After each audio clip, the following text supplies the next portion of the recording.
Hello, welcome to today's video, Magic Treasure Adventure, where I, Snorkers, will be the master of the mystic arts, because I can produce flowers. And that's magic. I can play with playing cards. Look at those, pick a card, any card. Think of a card? That's right, you're wrong, it was the Joker. Today's game is Magic Treasure Adventure, and it's from a book, More Adventures for the ZX Spectrum, presented by my beautiful assistant. Just like that. Published by Virgin Books. It was all of 64 pages long and took me over 4 hours to type in. So, without any further ado, let's get ready for adventure. What can one say about this massive adventure from T.D. Frost? Certainly, it is an excellent adventure, and you will be hard-pushed to find a better one offered in a Spectrum book. The adventure is a combination of quests that I will leave you to ascertain for yourself. The commands are entered in the familiar verb-noun style, and, as you can see from the listing, the computer's vocabulary is pretty extensive. Only the bravest, most dedicated adventurers should attempt this fiendish adventure. It will provide you with many hours, even days of enjoyment. Because of the adventure's great size, the saving and loading procedure is a little more involved than usual.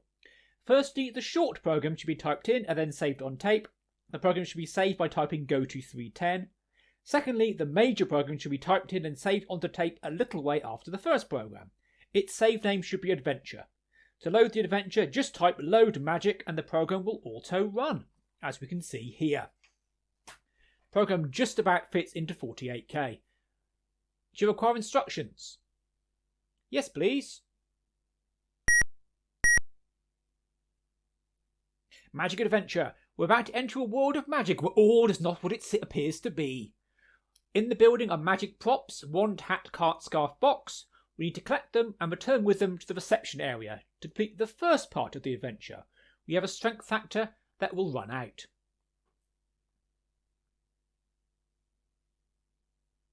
Normal adventure types, go north, ordinary north, list it describes your possessions, quit lets you quit. Enter the name of your character, note the horrible beeping noise. But nice effects, nice bit of colours.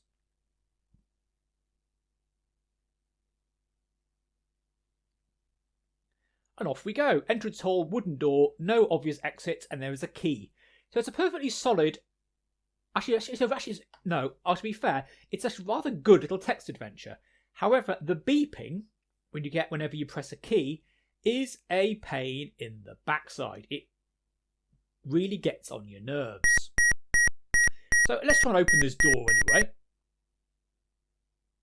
Be more specific. So it's trying to say you're doing the right sort of thing, but not quite the right sort of thing. There is an extensive help system as well, which is actually pretty good, and that's location specific. So anyway, get the key, and so let's obviously unlock the door. So what was in this first program, you may ask? The first program sets the colours up, sets the beeping, and also gives you some user-defined graphics. Unfortunately, in the game, I can't see them being used.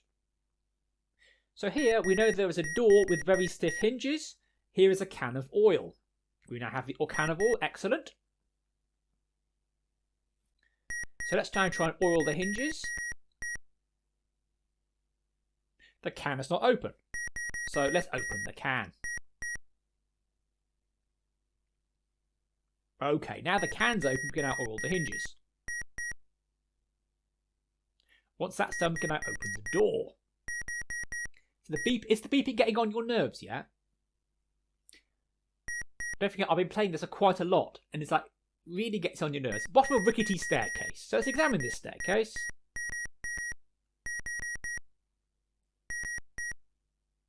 It accepts both staircase and stairs. It's not very safe. Let's climb it anyway. What's the worst that can happen? We've fallen down the rickety staircase and injured our back. Do you want to start again? So basically that is game over. But you can start again, yes, and it takes about 20 seconds maybe or less. or you can say no and it says goodbye and then resets. There are 2 mini games. The first is Tommy Cooper's magic spell you need to break. You need to guess a number selected by Tommy Cooper. For each guess which is correct, you're given a space. For each guess which is in the right number, the wrong position, it's another space. It's basically Mastermind. I believe here is where the user-defined graphics should have been used. And unfortunately, they're not in the code. So you enter a number, and if you get it entirely wrong, you win, which is not great, just like that. The other mini game is Paul Daniels' card trick, where essentially you need to remove cards from a long line, moving 1, 2 or 3 cards a turn. The idea is that you want to make sure you take out the last card. So here it's not too bad. You can see where the graphics would have been, except they're not there, which is a bit of a shame. But this game actually does work though, and it's rather challenging.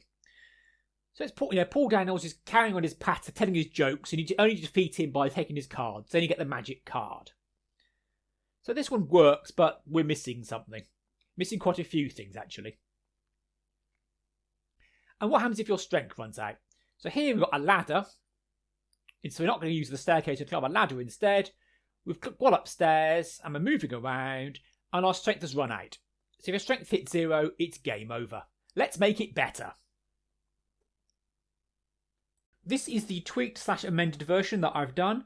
I noticed that the original program had UDGs that weren't used. It had 3 originally, a wizard's hat, a top hat, and a spade, as a playing card spade. So I took some UDGs from Tim Hartnell's Giant Book of Spectrum Games.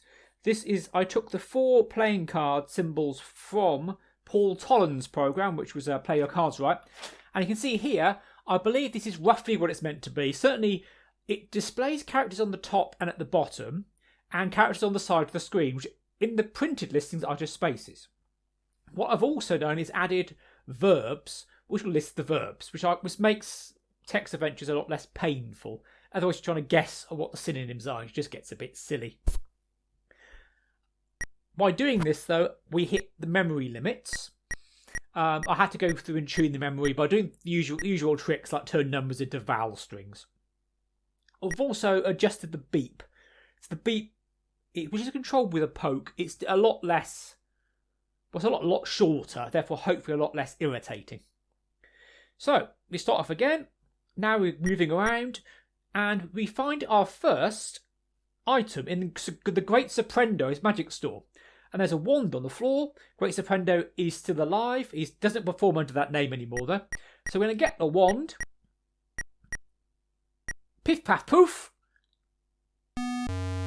We now have the egg.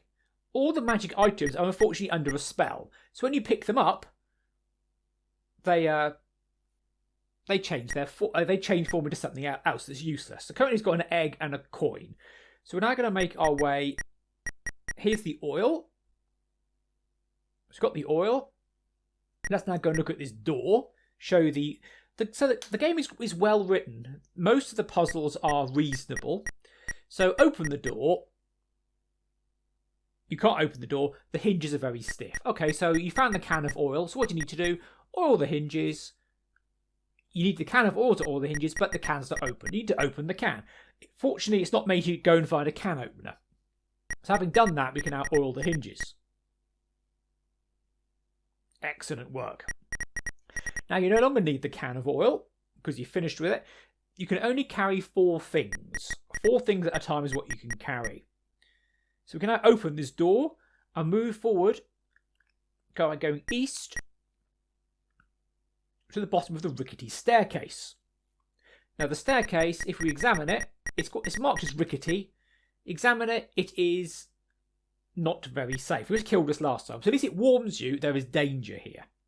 So there is a control room with a switch. Well, you pull the switch, pull, what would happen? Nothing happens. The meter needs feeding. Can you spare a dime? A reference to the 1930s Great Depression song. So let's insert a coin. Luckily we had one.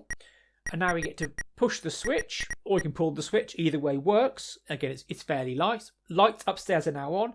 If you try to go upstairs and the lights are off, it just won't let you. So it doesn't kill you, which is nice. Pick up some nails. And let's head to the east into the boiler room where we have a hammer. Let's get the hammer. Excellent. I also like the way he keeps referring to you by name. It's rather pleasant. It's rather friendly.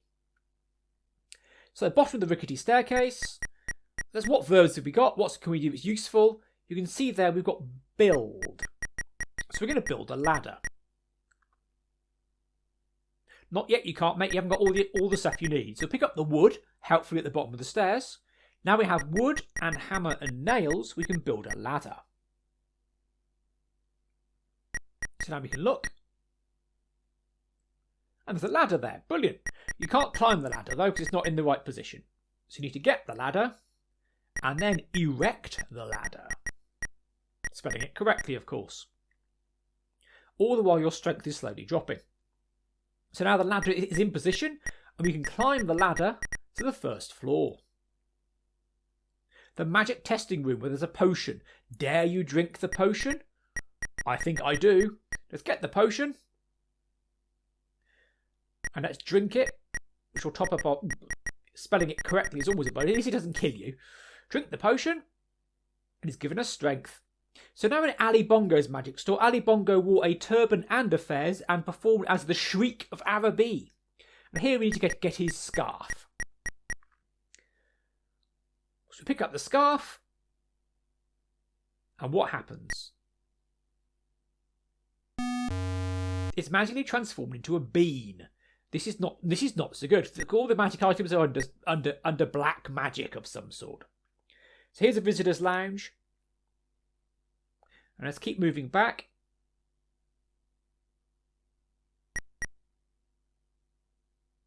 Into the magic testing room. And from here we can go north. And we're in the magician's restroom with a hidden magic door. Where there's a box. We need to get the box. We need to get the box, the scarf, the hat, the wand, and a playing card. The box turns into an apple. Oh dear. Hidden door. Can we open it? It's not as simple as that. Help. Make like Alibaba. Open sesame! We're now transported to the corridor outside the hat room. We don't have a hat, but we do have a bean and a potato, I think. Who knows what else we got? So we certainly picked up the scarf, and the scarf turned into something. So in the room of scarves, if we drop whatever the scarf turned into, which was the bean, it'll turn back into a scarf. However, we can't pick it up. We can also now move along to the corridor outside the box room. The box, as you know, turned into an apple. So we've dropped the apple in here. Not the box. We don't have a box, we have an apple. And it'll retransform. We also have the magic wand. Unfortunately, the magic wand room is locked. So can we open the door?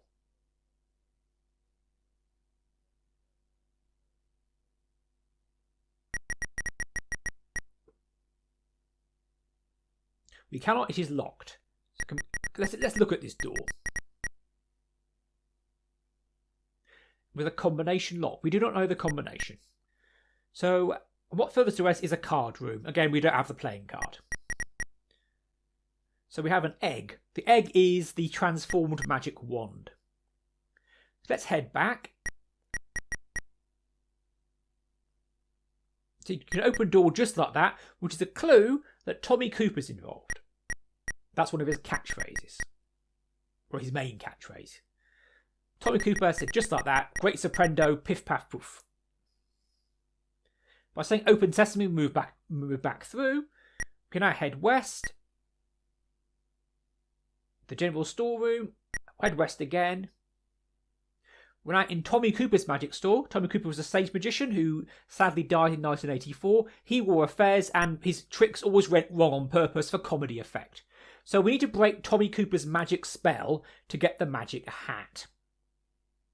And last time we tried this, we had no user-defined graphics and it was all a bit weird. But this time, if you get the number correct in the right place, you get the wizard's hat. If you get the number correct in the wrong place, it's the wizard's top hat. So we have a chance of seeing what on earth is going on. It's the game Mastermind, but done with Tommy Cooper.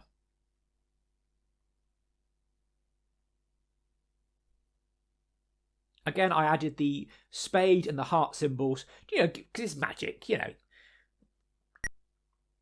we go. We had 10 guesses.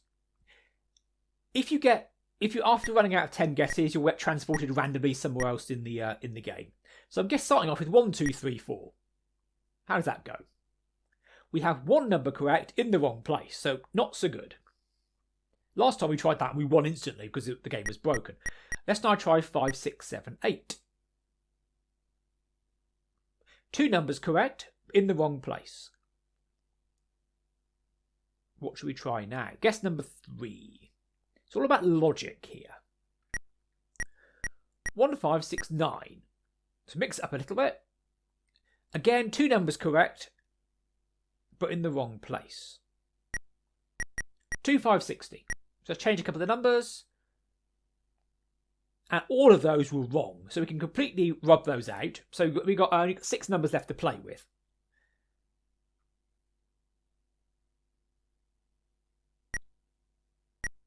Three, 7, 8, 9. 3 numbers correct, but all of them in the wrong place. 9, 8, 7, 4. 2 numbers correct and in the right place, and one other number correct but in the wrong place. So we're getting a lot closer now. A lot closer. How about 9, 8, 1, 7? That's 4 wizard hats. Well done, the spell is broken. Just like that. Make a note of the number. So now I'm going to get the hat. The number is important. So now I've got the hat, which turns into a potato. And our last and toughest challenge yet is yet to come. But first of all, we're going to go and deposit the magic wand.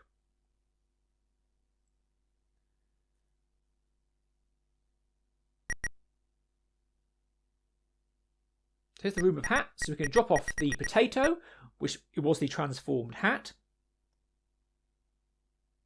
Now we head south. Now we head west. Here's the wand room, which is locked. We examine the door. We know that there is a combination lock. So we dial the number that Tommy Cooper was thinking of, which is 9817. And that will change every single game, of course. The door opens, we can now go north. Just like that. The room of wands. So we have a magic wand, which was an egg. So we drop the egg. And now we go back and face our final and toughest challenge yet. The magician Paul Daniels. Playing card is protected by his patter. To silence it, you must pass the test. This took me half an hour to get past. Multiple attempts. In the end, I was going over and over again. He is a tough cookie. Paul Daniels was a stage magician, famous for marrying his assistant, Debbie McGee. Catchphrases include, "You'll like this." Not a lot, but you'll like this. He also did Whizbit. Ha ha, this away. Ha ha, that away. So, you need to remove the last card on your go. You can remove 1, 2 or 3 cards. So if Paul Daniels has 1, 2 or 3 cards left, he'll win. Unfortunately, you can't skip a go, and there are certain numbers that if it's your go and you have 4 cards left, you've lost. If it's your go and you have 8 cards left, you've lost because you'll take 1, 2 or 3 cards off, and then Paul Daniels will take a number off, forcing you to let him win. 21 cards. I built a nice string using the playing card symbols. You've got the club, the heart, the spade and the diamond. 21 cards to start off with. How many are we going to remove? This took me over half an hour of playing this, just try and get through one time. I take 1 card off, 20 cards left. Paul Daniels removes 3, leaving us with 17 cards. I'm very cautious now because I don't want to lose. How many cards? If I take 1 card back, 16 left. Paul Daniels removes 1. I know from bitter experience, if you start the turn on 12 cards, you've lost. So I force Paul Daniels to start off with 12 cards. He takes 3 cards. He has 9 cards left. So, if I take 1 card, he has 8 cards left. No matter what he chooses, I will force him down to having 4 cards left. So I now say take 3 cards, Paul. So whatever Paul Daniels does, 1 card, 2 card or 3 cards, I get to take the last cards. And he'll like that. Not a lot, but he'll like it. I certainly did. I've now passed Paul Daniels' epic test, the toughest challenge of any magician. So we get the playing card, which turns into a sausage. We now need to head back into this room of strange magical storerooms. If I drop the sausage in the room of cards,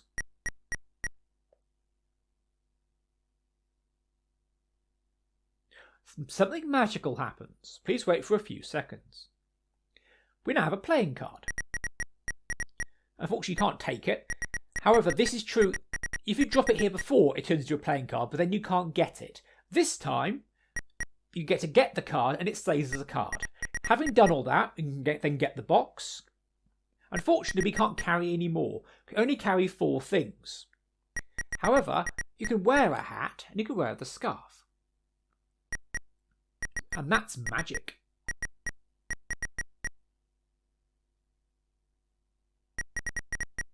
Now we can get the box. Now you need to go back down the ladder. So you say climb the ladder. And it's clever enough to know, no, you want descend, mate, because you're at the top of the ladder. We're now heading back to the reception room.